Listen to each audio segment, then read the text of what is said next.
नमस्कार, आदाब, सत श्री अकाल। आप देख रहे हैं यूपी 24 न्यूज, खबरें बिना डरे। इस समय हमारे साथ मौजूद हैं डॉक्टर MP आर्या, जो कि यूपी के बरेली के नवाबगंज विधानसभा से विधायक हैं। आज हम इनसे बात करेंगे जो विवादित बयान लगातार भारतीय जनता पार्टी के नेता देते रहे हैं। अभी हाल ही में साध्वी प्राची ने जो बरेली में बयान दिया था कि मुस्लिम लड़कियां हिंदू लड़कों से शादी करें और अपने जीवन स्वर्ग बनाएं, तो जानेंगे पार्टी की लाइन क्या है और बीजेपी नेता क्या कर रहे हैं। पसमानदा समाज को जोड़ने की बात तो करते हैं, लेकिन ऐसे बयान देकर कहीं ना कहीं मुस्लिमों के दिल में खौफ पैदा करने का भी काम कर रहे हैं। तो जानेंगे डॉक्टर MP आर्या से क्या बात है और क्या पार्टी लाइन है, और प्राची साध्वी का जो बयान है वो क्या पार्टी के निर्देश पर दिया गया है। मिलते हैं डॉक्टर MP आर्या से। डॉक्टर साहब नमस्कार। नमस्कार, धन्यवाद आपका, आपके सभी दर्शकों को नमस्कार। डॉक्टर साहब जानना चाहेंगे, जिस तरह से लगातार भारतीय जनता पार्टी पसमानदा समाज के नाम से और मुस्लिमों को जोड़ने के नाम से बहुत सारी योजनाएं चला रही है, लगातार कहती है कि सबका साथ सबका विकास, मगर वही पार्टी के कुछ नेता लगातार ऐसी बयानबाजी कर देते हैं जिससे मुस्लिम जोड़ने की जगह छिटक जाता है। आपको क्या लगता है जो बयानबाजी हो रही है वो पार्टी के कहने पर हो रही है या फिर किसी और वजह से वो लोग बयान देते हैं? देखिए, भारतीय जनता पार्टी की जो लाइन है वो सीधी सी बात है, सबका साथ सबका विकास, सबका विश्वास और सबका प्रयास। लाइन पार्टी की यही है और इसी आधार पर पार्टी काम करती है। पार्टी ना तो किसी धर्म की बात करती है राजनीतिक मामलों में और ना ही किसी जाति की बात करती है। ये काम तो पहले की सरकारें किया करती थी, चाहे मुलायम सिंह जी के काम रहा हो, चाहे मायावती का रहा हो, जातिवाद की बात करती रही, और चाहे कांग्रेस की। मैं आपको एक उदाहरण देना चाहता हूँ। कांग्रेस के हमारे एक नेताजी हैं दिग्विजय सिंह, जिनको कहा जाता है, वो हमारे देश को तोड़ने वाले कुछ ऐसे मौलवी जिनको देश निकाला तक दिया गया, उनके मंच पर जाकर के और मंच साझा करते हैं, उनका धन्यवाद करते हैं कि जो वो बयानबाजी कर रहे थे उसके लिए। कभी कांग्रेस ने उस पर उंगली तक नहीं उठाई। भारतीय जनता पार्टी पर में आमतौर पर इस तरह की बयानबाजी नहीं होती है, और जो कोई कर रहा है उसका व्यक्तिगत बयान हो सकता है। भारतीय जनता पार्टी की लाइन बिल्कुल भी इस तरह की नहीं है। अगर व्यक्तिगत बयान है तो लगातार बयान दिए जाते हैं। साध्वी प्राची एक विवादित बयान देने के बारे में मशहूर है। अभी हाल ही में बरेली आकर उन्होंने एक बयान दिया कि मुस्लिम लड़कियां हिंदू लड़कों से शादी करने में ऑफर देती हूँ अपनी जिंदगी को स्वर्ग बनाए। तो आपको क्या लगता है कि साध्वी प्राची ने जो बयान दिया है उसमें कितनी सच्चाई है? आप क्या ऐसे बयान का समर्थन करते हैं? मैं बिल्कुल एक राजनीतिक पार्टी के हिसाब से उसका समर्थन नहीं करता हूँ। ये उनका व्यक्तिगत विचार हो सकता है, और मुझे लगता है कि वो एक साध्वी भी हैं, तो शायद उस हिसाब से उन्होंने इस तरह की बात की होगी। एक राजनीतिक व्यक्ति इस तरह की ना बात करता है, ना करना चाहिए। तो साध्वी हैं तो ऐसा बयान अगर उन्होंने दिया है तो आप उनका एक तरह से बचाव करते हैं? नहीं, बिल्कुल नहीं। एक राजनीतिक व्यक्ति के नाते, एक राजनीतिक पार्टी के नाते मैं निश्चित रूप से कहता हूँ कि इस तरह की बातें राजनीतिक के रूप में नहीं करना चाहिए। जिस तरह से बयान दिया गया है और लगातार ऐसी बयानबाजी होती है, तो कहीं ना कहीं ये देखने को मिलता है कि मुस्लिम कम्युनिटी में बीजेपी के नेताओं के प्रति और बीजेपी के प्रति एक डर पैदा होता है। तो क्या ये समाज में डर पैदा करके हिंदुत्व की बात करने की बात कही जा रही है? बिल्कुल नहीं।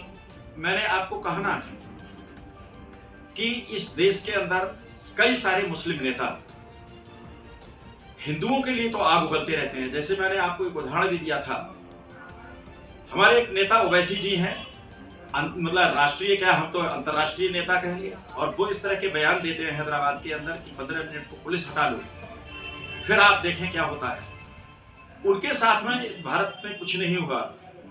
तो इस तरह के बयानबाजी से मैं समझता हूँ शायद दूसरे लोगों को भी मौका मिलता है। ये इस तरह के बयान नहीं होना चाहिए। विपक्षी पार्टियां आरोप लगाती हैं कि ओवैसी के जरिए ऐसे बयान बीजेपी के द्वारा दिलवाए जाते हैं जिसका लाभ बीजेपी उठाती है, समाज को एक करके, एक जाति को, एक धर्म को एक करके कि देखिए मुस्लिम ऐसा कर देंगे, मुस्लिम वैसा कर देंगे, आप बीजेपी के साथ आ जाओ। तो क्या आप बीजेपी की बी टीम है ओवैसी? बहुत अच्छी बात है अगर आप ऐसा विचार रखते हैं कि ओवैसी को अगर वो इस तरह की बयानबाजी भारतीय जनता पार्टी के लिए करते हैं तो हम उनका स्वागत करते हैं, भारतीय जनता पार्टी की तरफ से स्वागत करते हैं। लेकिन ये शायद आप ओवैसी का बचाव करने के लिए भारतीय जनता पार्टी पर आरोप लगा रहे हैं। सर, मैं आरोप नहीं लगा रहा हूँ। जहाँ तक जो कहने में आता है, जो लोग आरोप लगाते हैं उनकी बात कर रहा हूँ। पत्रकार कभी किसी पर आरोप नहीं लगाता है, ना ही कोई एक पक्षी होता है। जब मैं आपके पास आया हूँ तो लगातार आपसे आपकी पार्टी के बारे में सवाल कर रहा हूँ, ना कि आपसे निजी तौर पर सवाल कर रहा हूँ। ये आपका आरोप गलत है, बिल्कुल बेबुनियाद है, जो आप मुझ पर लगाने की कोशिश कर रहे हैं। आप अपने शब्द मेरे मुंह में डाल रहे हैं, जो कि बिल्कुल गलत है। मैं आपसे बस इतना जानना चाहता हूँ, जिस तरह से बयानबाजी की जाती है उसका लाभ कहीं ना कहीं भारतीय जनता पार्टी को मिलता है, इस बारे में क्या कहेंगे?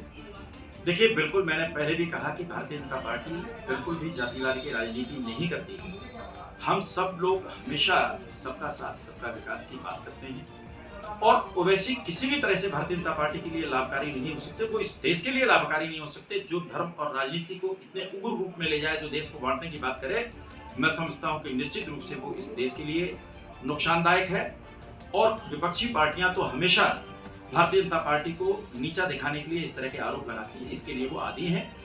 आपके लिए व्यक्तिगत मैंने नहीं कहा, मैंने उन लोगों को कहा जो भारतीय जनता पार्टी पर इस तरह के आरोप लगा।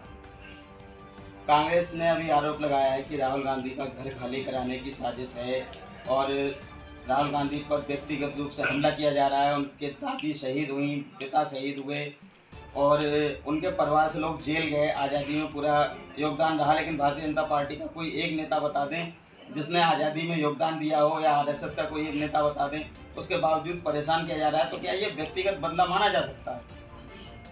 देखिए, दो तीन बातें हैं जिसको जरा प्रेम से आप सुनने का काम करें। दानिश भाई, पहली बात, भारतीय जनता पार्टी ने उनको सजा नहीं दी। सजा किसने दी? कोर्ट ने। तो सजा कोर्ट के द्वारा दी गई है, न्यायालय के द्वारा दी गई है। कांग्रेसी अगर आरोप लगा रहे हैं तो निश्चित रूप से वो न्यायालय का अपमान कर रहे हैं, पहली बात। जहां दूसरी बात, कांग्रेस के नेताजी जिनकी वजह से बहुत सारी समस्याएं उठी हैं, बहुत सारे नए विमर्श तैयार हुए हैं, उनके बारे में बता देना चाहता हूं। अगर कांग्रेस का इतिहास शुरू से लेकर के आप चलें तो कांग्रेस ने कभी लोकतंत्र का सम्मान नहीं किया, कभी भी उन्होंने इस देश को अपनी जागीर मानने के अलावा कुछ नहीं समझा। पहली बात तो वो अपनी जागीर मानते हैं, और उन्हें लगता है कि अगर उनके दल की सरकार है, उनकी सरकार है, तभी लोकतंत्र मतलब कहना चाहिए सुरक्षित है, अन्यथा लोकतंत्र खतरे में। बात शुरू से करता हूं। कांग्रेस में जब मतलब कि सुभाष चंद्र जी चुने गए थे एक अध्यक्ष के रूप में, तब सीतारमैया को जबरदस्ती अध्यक्ष बनाया गया, सुभाष चंद्र बोस को उस अध्यक्षता से विमुख किया गया। वहां से आगे बढ़ते हैं आप। पंडित जवाहरलाल नेहरू जो हमारे पहले प्रधानमंत्री थे, उनको प्रधानमंत्री चुनाव के लिए जो वोट पड़े थे प्रतिनिधि सभा के, एक भी वोट नहीं मिला था। वोट मिले थे सबसे ज्यादा सरदार पटेल को, और वहां लोकतंत्र खतरे में नहीं था, तब जबरदस्ती पंडित नेहरू को प्रधानमंत्री बनाया गया। उससे आगे की बात करता हूं, आप इमरजेंसी पर आ जाइए। 1975 में जब पूरे देश को जेल बना दिया गया था, लोगों पर अत्याचार हो रहे थे, इस कष्ट को मैंने भी सहन किया है। मैं उसमें इंटर में पढ़ता था, मेरे बड़े वाले भाई साहब को जबरदस्ती जेल भेजा गया था, और मैंने भी उस आंदोलन में सहयोग किया था, उस पीड़ा को मैंने भी झेला। पूरे देश को जेल बना दिया था, तब लोकतंत्र खतरे में नहीं था। जब पूरे देश की संसद से पूरी कैबिनेट ने जिस अध्यादेश को पास किया, प्रधानमंत्री का हस्ताक्षर किया हुआ अध्यादेश था, प्रेस के सामने एक व्यक्ति फाड़ देता है, तब लोकतंत्र खतरे में नहीं था। आज जब भारतीय जनता पार्टी की सरकार है, कांग्रेस की सरकार नहीं, तब लोकतंत्र खतरे में है।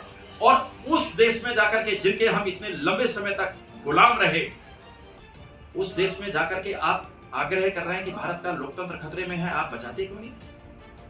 आप जरा बताने का काम करें कि न्यायालय ने कौन सा गलत काम किया। राहुल गांधी की बात हुई, साध्वी त्याची की बात हुई। अब बात करें भारतीय जनता पार्टी के जो सीनियर नेता हैं, लगातार ऐसी बयानबाजी करते हैं जिससे कभी कभी सामाजिक समरसता पर असर पड़ता है, खतरा पैदा होने का अंदेशा हो जाता है। तो आपको क्या लगता है कि ये भारतीय जनता पार्टी के जो नेता हैं लगातार बयानबाजी करते रहे हैं और कर रहे हैं, तो भारतीय जनता पार्टी ऐसे नेताओं को कुछ सजा के रूप में निष्कासित करेगी, या फिर उन्हें बढ़ावा दिया जाता रहेगा?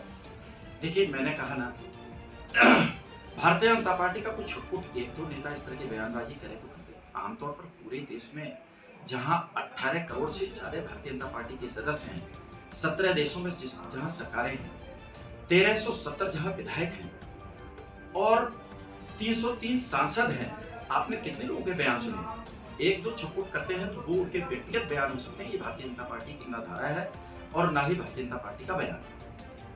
तो ये थे हमारे साथ डॉक्टर MP आर्य जो बता रहे थे कि जो भी विवादित बयान है वो पार्टी लाइन से हटके हैं, उनके निजी बयान हो सकते हैं, लेकिन जब निष्कासन की बात की गई या कोई और बात की गई तो साफ भारतीय जनता पार्टी का बचाव करते नजर आए, कहते नजर आए कि ये पार्टी का मामला है और ऐसे बयानों का वो समर्थन नहीं करते। तो लगातार ताजा अपडेट के लिए बने रहिए UP24 के साथ। मैं अपने सहयोगी अली अहमद के साथ हसीन दानिश।